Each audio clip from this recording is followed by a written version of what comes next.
Assalamualaikum warahmatullahi wabarakatuh.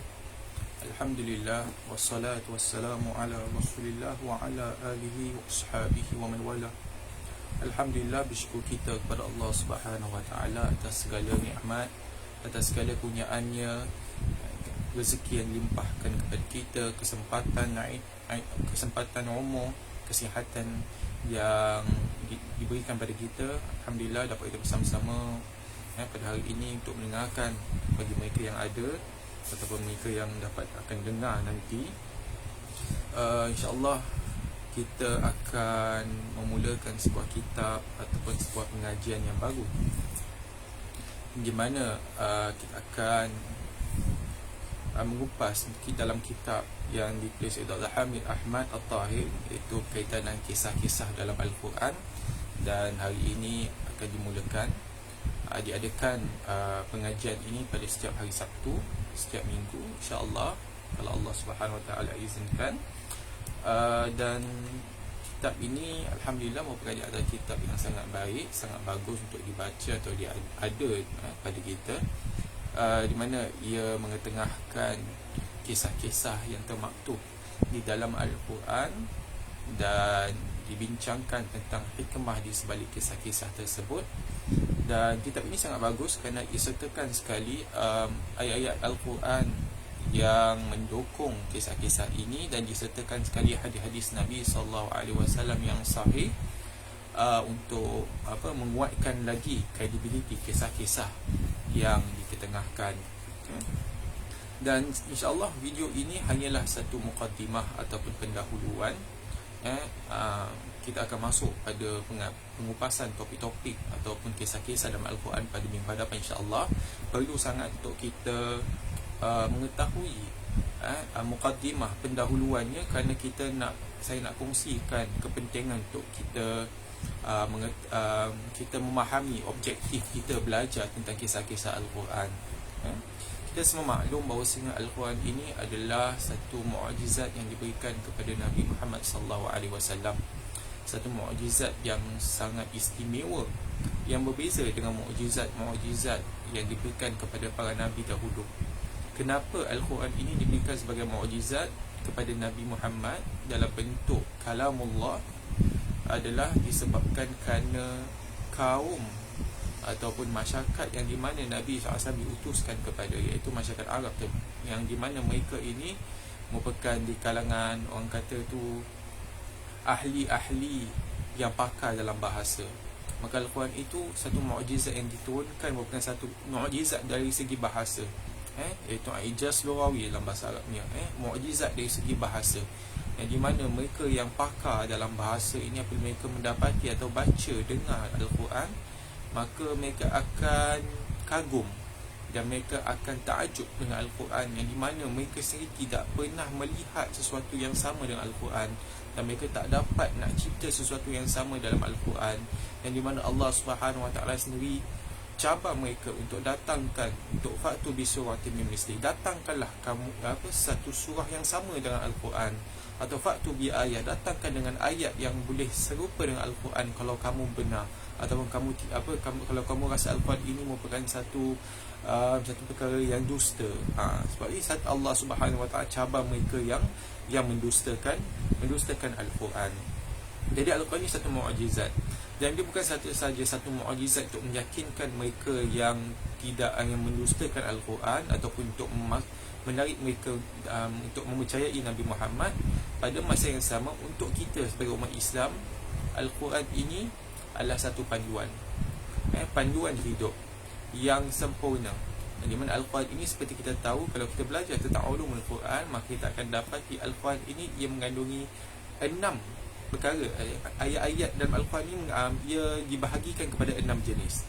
Pertama sekali adalah ayat yang berkaitan dengan akidah ataupun tauhid, iaitu ayat membincangkan tentang Allah Subhanahu Wa Taala, membincangkan tentang keesaan Allah, membincangkan tentang kebesaran Allah Subhanahu Wa Taala. Itu adalah perkara pertama. Yang kedua, ayat-ayat yang membincangkan tentang ibadah, hukum-hukum berkaitan dengan ibadah.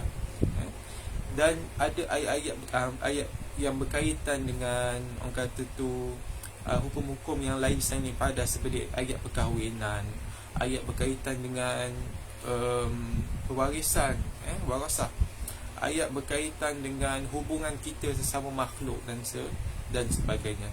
Dan juga ada ayat-ayat yang dikaitkan dengan akhlak, ayat-ayat yang menyuruh kita untuk menunjukkan berlaku baik ataupun akhlak, menghiasi diri kita dengan akhlak yang mulia, suruh kita untuk tidak menipu, untuk kita menunjukkan berkata benar, untuk kita jangan berdusta, untuk kita melakukan apa-apa saja yang berkaitan dengan akhlak yang mulia. Dan juga ada ayat-ayat yang berkaitan, sudah tentulah, dengan kisah-kisah ataupun peristiwa-peristiwa yang berlaku pada kisah-kisah umat-umat terdahulu, ataupun peristiwa yang terdahulu, ataupun individu-individu yang terdahulu, yang di mana kisah-kisah mereka ini dijadikan sebagai iktibar, dijadikan sebagai pedoman untuk mereka yang datang kemudian, iaitu kita lah. Dan itulah topik perbincangan kita. Itulah topik perbincangan kita dalam video atau siri video ini, iaitu kita akan mengetengahkan ataupun kita akan mengupas tentang kisah-kisah yang terdapat di dalam Al-Quran, yang merupakan satu iktibar bagi mereka yang berfikir, ataupun mereka yang banyak berfikir, ataupun mereka memikirkan tentang ayat-ayat Al-Quran. Kerana Al-Quran ini Allah Subhanahu Wa Taala suruh kita, perintahkan kita bukan sahaja untuk baca, bukan sahaja untuk hafal, tetapi pada masa yang sama juga Allah Subhanahu Wa Taala perintahkan kita untuk faham, untuk mentadabbur Al-Quran, untuk mengingkap ayat-ayat yang terkandung di dalamnya, pengajaran, iktibar, kisah-kisah yang ada, di mana jadi kita tidak terjadi atau tidak, orang kata tu, dikenakan berlaku apa yang telah berlaku pada mereka terdahulu itu berlaku pada kita. Kerana kalau kita semua maklum, bahawasanya umat-umat terdahulu banyak di kalangan mereka yang di mana Allah Subhanahu Wa Taala turunkan azab, turunkan bala, diturunkan balasan bukan saja dekat akhirat, tapi dibalas dekat dunia. Dan ini semua apa yang mereka lakukan, apa yang berlaku ini berdasarkan kepada di mana mereka melanggar perintah Allah Subhanahu Wa Taala, mereka melaksanakan kemaksiatan, mereka melakukan kezaliman, mereka tak dengar kata Nabi mereka, menolak dakwah yang dibawa oleh Nabi mereka. Maka ini semua kita nak ambil sebagai satu pengajaran untuk diri kita, sebagai tauladan agar perkara yang sama tidak berlaku ataupun tidak lakukan. Jadi di sini penulis mengatakan bahawasanya fungsi daripada kisah-kisah dalam Al-Quran ini pertama sekali sebagai pelajaran dan nasihat untuk diri kita, iaitu seperti yang disebut dalam surah Yusuf, bahawasanya sesungguhnya pada kisah-kisah mereka ini terdapat pengajaran bagi mereka yang mempunyai akal. Maksudnya kita ini diberikan akal untuk kita berfikir, untuk kita berfikir akan sesuatu yang diberikan pada kita. Kalau perkara tersebut baik, kita ambil, maka perkara tersebut tidak baik, maka kita tolak. Baik, Al-Quran ini merupakan satu perkara yang sangat baik, dan kisah-kisah ini merupakan kisah yang perlu untuk kita ambil tauladan dan kita perbaiki diri kita agar tidak berlaku apa yang berlaku pada zaman dahulu berlaku pada zaman ini. Yang kedua adalah meneguhkan hati Nabi SAW dan orang mukmin yang bersama baginda. Dia disebutkan dalam Al-Quran ini, ayat-ayat yang ada dalam Al-Quran ini sebahagiannya ini kisah-kisah yang terjadi pada Nabi-Nabi terdahulu. Ia diturunkan kepada Nabi SAW untuk menceriakan ataupun menggembirakan hati Nabi. Kerana lebih-lebih lagi pada awal zaman dakwahnya Nabi SAW, baginda berhadapan dengan pelbagai dugaan, pelbagai cabaran dalam menjalankan dakwah baginda dekat Mekah. Kita semua tahu, bagi mereka yang belajar sejarah Nabi, bahawasanya Nabi SAW selama 13 tahun dekat Mekah menjalankan dakwah setelah dilantik sebagai pesuruh Allah. Baginda berhadapan dengan pelbagai halangan dalam menjalankan dakwah, lebih-lebih lagi daripada masyarakat Quraisy ataupun masyarakat kaum orang Mekah, di mana baginda SAW disusahkan dalam tujuan baginda untuk berdakwah. Hatta baginda pelbagailah halangan baginda berhadapan dengan pelbagai cabaran. Hingga kan satu ketika itu berapa banyak kali di mana halangan tersebut membuat Nabi SAW merasa sedih atau dalam keadaan yang sangat sedih. Itu tidak sudah pastilah, kerana Nabi SAW juga merupakan seorang insan yang ada perasaan. Maka ayat-ayat ini semua diturunkan kepada Nabi SAW untuk menggembirakan hati yang dalam keadaan Nabi SAW yang dalam keadaan sedih, yang di mana kisah-kisah ayat yang diturunkan kepada Nabi ini semualah tentang kisah-kisah umat-umat yang terdahulu, di mana diceritakan bahawa Nabi-Nabi mereka juga berdakwah, dan mereka berdakwah pun lagi lama, dan umat mereka pun tidak menyahut seruan ataupun dakwahnya Nabi mereka, maka azab Allah Subhanahu Wa Taala diturunkan, ataupun para nabi-nabi mereka diberikan kemenangan pada akhirnya, ataupun dakwah mereka dipermudahkan dan sebagainya. Dan kisah-kisah ini semua dengan tujuan untuk memberikan semangat kepada Nabi SAW untuk menggembirakan hati baginda yang dalam keadaan duka cita ketika itu. Yang juga kisah-kisah bukan untuk Nabi SAW saja, tetapi untuk orang yang beriman dengan Nabi yang ketika itu. Kerana pada awalnya umat Islam ataupun orang beriman dengan Nabi dekat Mekah ni jumlahnya sangat sedikit, dan mereka semua di kalangan mereka yang susah, ataupun mereka yang fakir miskin, ataupun mereka yang di kalangan yang orang kata tu orang lemah, yang tidak ada pangkat, tidak ada kuasa, sering ditindas di kalangan mereka yang hamba-hamba. Dan kalau kita belajar, maka kita akan tahu bahawasanya pengikut Nabi SAW dekat Mekah yang banyak, ada ramai yang di kalangan mereka yang disiksa. Maka kisah-kisah ini untuk juga pada masa sama untuk memberikan semangat, untuk memberikan kesabaran kepada mereka untuk terus menjaga agama mereka dan tidak berpaling daripada Islam. Dan seterusnya, ketiga adalah mengisahkan perjalanan hidup di kalangan golongan yang saleh, di kalangan para nabi dan para rasul, agar mereka menjadi tauladan bagi orang beriman dalam menjalani kehidupan. Jadi kisah-kisah para anbiya ini bukan saja menunjukkan tentang dakwah mereka saja. Kisah-kisah dalam Al-Quran tentang para nabi bukan saja berkaitan dengan dakwah mereka, tetapi pada masa yang sama macam mana mereka menjalani kehidupan mereka. Dan itu sebenarnya satu petunjuk dan satu panduan untuk kita, kerana mereka ini, para anbiya dan para rasul ini, di kalangan mereka yang saleh, mereka yang baik-baik, mereka yang dipilih oleh Allah Subhanahu Wa Taala. Dan kisah perjalanan hidup mereka ini dipenuhi dengan kemurnian dari segi akhlak, kebaikan dari segi kata-kata, cara mereka berhubungan dengan manusia, cara mereka menjalani kehidupan. Ini bukan saja kita ikut Nabi, tetapi kita ikut juga para anbiya dan para rasul Allah Subhanahu Wa Taala dalam mereka menjalani kehidupan. Dan ini semua tauladan yang sangat baik. Dan keempat adalah peringatan bagi mereka yang kafir, mereka yang derhaka, bahkan juga bagi orang beriman, agar jangan sampai melakukan maksiat, kerana balasan diberikan sesuai perbuatan yang dilakukan. Jadi bukan saja ayat-ayat ini untuk memberikan kegembiraan dalam hati orang beriman, tapi pada masa yang sama ia merupakan satu amaran untuk kita, dan kita orang beriman dan mereka tidak beriman juga. Kita yang banyak melakukan kebaikan dan mereka yang banyak melakukan kemaksiatan juga. Untuk mereka banyak melakukan kemaksiatan, banyak melakukan dosa, kisah-kisah ini moga-moga ia merupakan satu amaran buat mereka bangun, buat mereka melakukan dosa itu bangun dan sadar bahawasanya Allah Subhanahu Wa Taala mampu untuk melaksana atau melakukan perkara yang sama terhadap umat terdahulu, terhadap kita. Allah Subhanahu Wa Taala Maha berkuasa.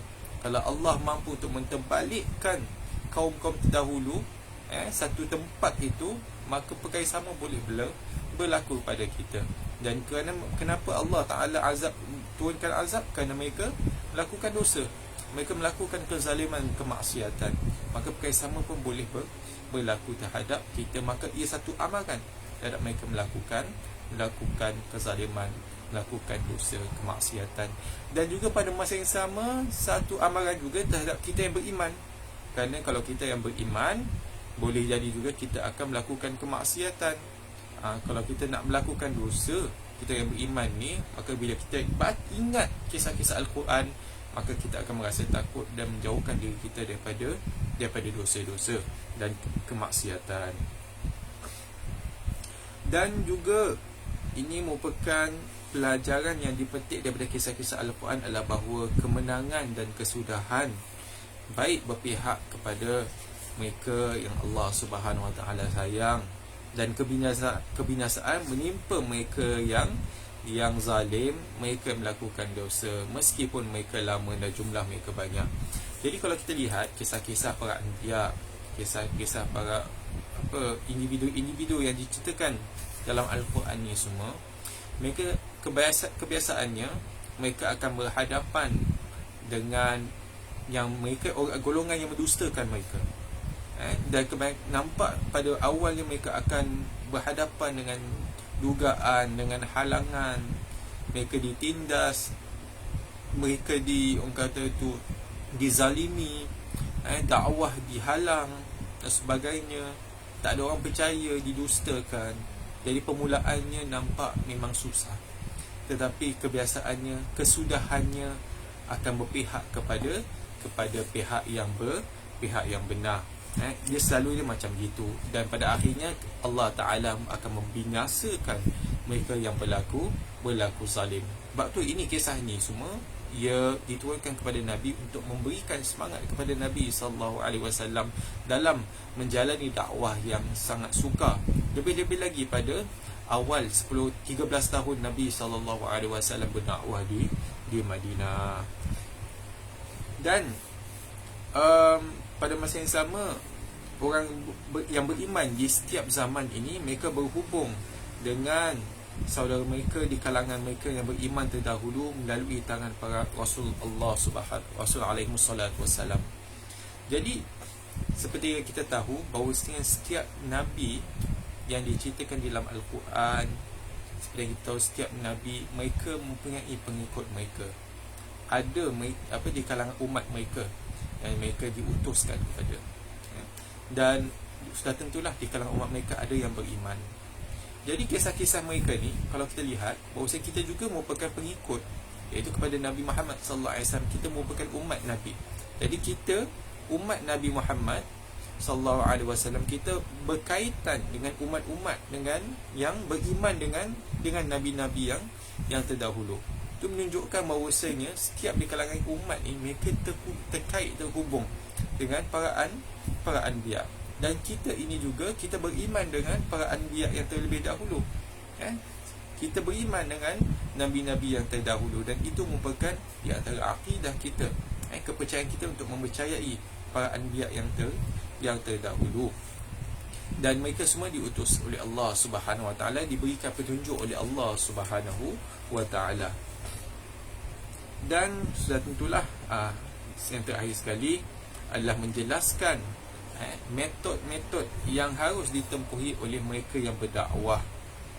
Siapa dakwah ni ataupun da'i ni adalah ulama, dan ulama adalah da'i. Siapa yang memisahkan di antara keduanya, seperti yang bermaksud memisahkan antara unsur-unsur air untuk menjadikan udara. Maksudnya bahawasanya ayat kisah-kisah dalam Al-Quran ini yang menceritakan tentang lebih-lebih lagi para anbiya, mereka yang diutus oleh Allah Subhanahu Wa Taala untuk menyebarkan tauhid di muka bumi kepada umat mereka, yang menunjuk kita akan dapat nampak kelebihan kepentingan berdakwah, itu disebut sebagai ad-da'i. Dan metod-metod dakwah pun kita boleh lihat bagaimana para anbiya mereka menjalankan dakwah mereka. Nah, untuk kita berdakwah ni bukan satu perkara yang mudah. Semua orang, sesiapa saja boleh cakap apa yang mereka nak, tetapi metod ataupun kaedah teknik dakwah itu ada pelbagai, dan ada yang berkesan, ada yang mempunyai cara yang berbeza, ada yang mempunyai kaedah yang berbeza, cara yang lain daripada yang lain. Ia semua bergantung kepada situasi, bergantung kepada keadaan umat tersebut. Mungkin kita boleh cakap dengan jelas apa yang kita nak kepada satu umat, tetapi dengan umat yang lain atau golongan yang lain kita kena kata yang lebih lemah lembut. Mungkin dengan yang lain kita kena bertegas. Mungkin dengan yang lain kita kena tunjukkan, kita tak boleh cakap. Kenapa? Lain golongan ataupun lain orang berbeza cara mereka menerima.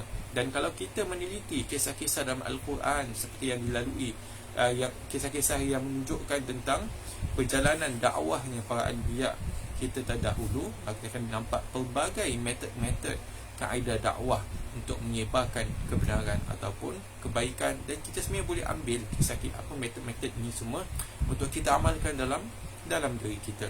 Seperti kisah Nabi Musa alaihi salam, yang di mana Allah Subhanahu Wa Taala suruh Nabi Musa untuk cakap dengan Firaun, katakan kepada Firaun itu kata-kata yang lemah lembut. Padahal Firaun tu dia adalah seorang yang zalim, dia seorang yang megah, yang takabur.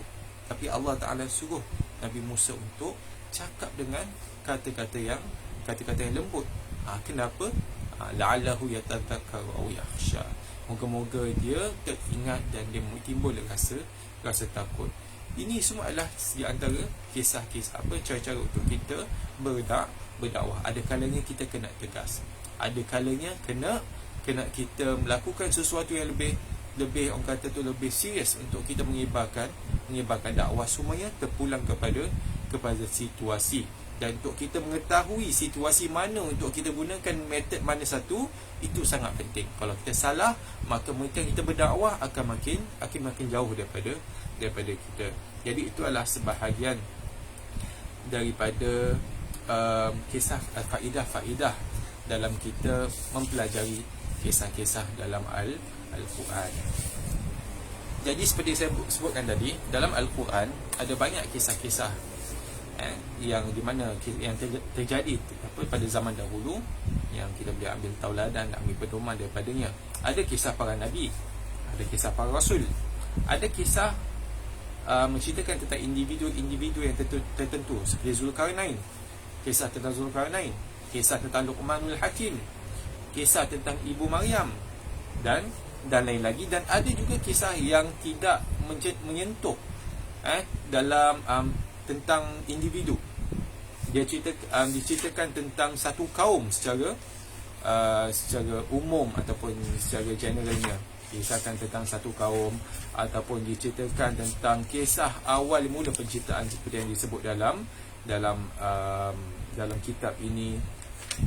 Dan juga ada seperti yang saya sebutkan tadi, dalam Al-Quran ada tentang penduduk kaum Yasin. Diceritakan tentang kaum Yasin, dan diceritakan tentang ashabus sabt, iaitu golongan yang melanggar, melakukan maksiatan atau melakukan dosa, melanggar satu hukum pada hari Sabtu. Kemudian ada dikisahkan kaum Tuba, kisah kaum Sabak, kisah Ashabul Kahfi seperti yang kita tahu, dan ada lagi lah banyak sekali. Dan juga sudah tentulah kisah para nabi-nabi dan para rasul yang kita semua maklum akannya. Semuanya akan saya ketengahkan pada video-video akan datang, dan moga kita semua di kalangan hamba-hamba Allah Subhanahu Wa Taala yang beriman, yang berfikir seperti yang disebutkan oleh Allah dalam Al-Quran, yang mentadabburi ayat-ayat Al-Quran dan mengambil iktibar daripada kisah-kisah terdahulu ini. Dan moga kita semua di kalangan mereka yang timbul rasa takut, timbul rasa gentar, dan timbul rasa keinsafan dalam diri kita, dalam kita menghayati ayat-ayat Al-Quran. Wallahu ta'ala alam. Sampai sini saja, saya tak nak lama-lama. InsyaAllah video ini akan diadakan lagi setiap minggu pada hari Sabtu sekitar jam ini, jam 2.30. Mungkin lambat sedikit, mungkin awal sedikit. Dan bagi mereka yang nak beli kitab ini untuk mengikuti perjalanan kita dalam merungkai kisah-kisah dalam Al-Quran, boleh dapatkan. Saya beli kitab ini harga sekitar $30 lebih dekat di Masjid Kasim. Apa nama kedai tu? Adalah kedai tu di bawah, kedai Muslim Media, kedai kitab di bawah di Masjid Kasim. Harga sekitar $30. Saya rasa $30 lebih lah bagi mereka yang berminat untuk mengikuti perjalanan kisah-kisah ini, insya-Allah. Wallahu ta'ala a'lam. Sampai di sini saja, kita akan bertemu lagi pada minggu hadapan sekitar waktu yang sama, hari yang sama, setiap hari Sabtu insya-Allah. Wallahu taala alam. Aqulu qawli hadza wa astaghfirullahal azim li wa lakum. Wassalamualaikum warahmatullahi wabarakatuh.